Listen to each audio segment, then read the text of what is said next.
J'aimerais bien avoir votre avis sur votre lecture de ce qui s'est passé entre Oscar Piastri et Alpine. On sait que c'est Mark Webber, l'ancien pilote, qui s'occupe de Oscar Piastri. Est-ce que vous avez compris? J'aimerais bien qu'on essaye de décrypter un petit peu la logique qui peut avoir poussé celui qui conseille Oscar Piastri à lui dire allez, on abandonne la filière Alpine, on signe chez McLaren. C'est pas une question de dire qui est le gentil, qui est le méchant. J'aimerais bien avoir, vous, votre avis d'agent, de pilote, pour essayer de comprendre finalement quel a été le processus de réflexion de Mark Webber et de Oscar Piastri pour aller finalement tourner le dos à Alpine et aller chez McLaren.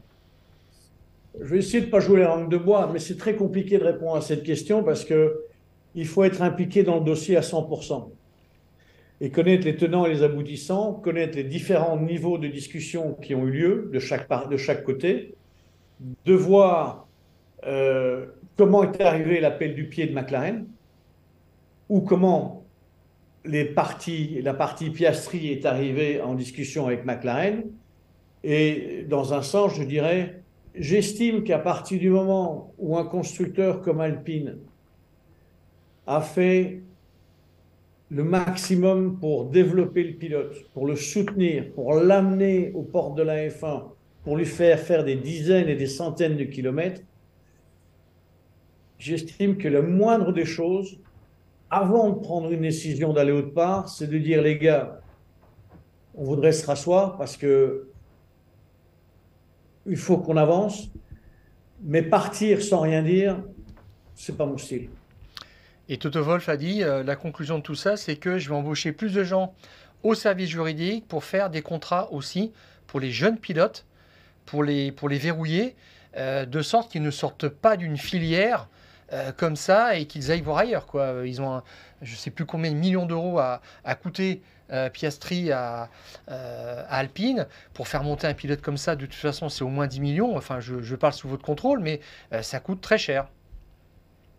Faire monter un jeune pilote, si on part de la première année en monoplace jusqu'au port de la F1, disons fin F2, c'est un budget qui est extrêmement conséquent.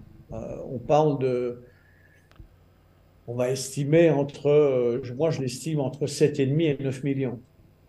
Donc c'est D'accord. sûr que, alors, après ça, j'aime bien ce que dit Toto. Moi, je veux bien qu'il me donne tous les contrats du monde en disant tu ne pourras pas partir, tu pourras faire ça. Je veux bien, mais alors tu payes. C'est ça. C'est une partie extérieure qui participe.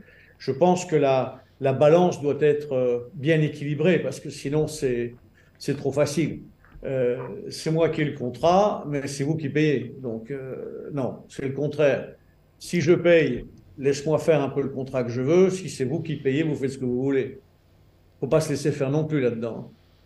Donc dans l'affaire Piastri, honnêtement, je connais pas tous les tenants et les aboutissants. J'en ai entendu beaucoup.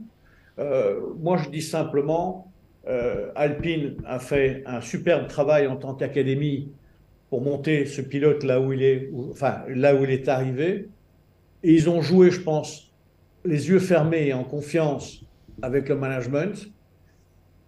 Après ça, je pense que le management de Piastri se doit de justifier sa décision.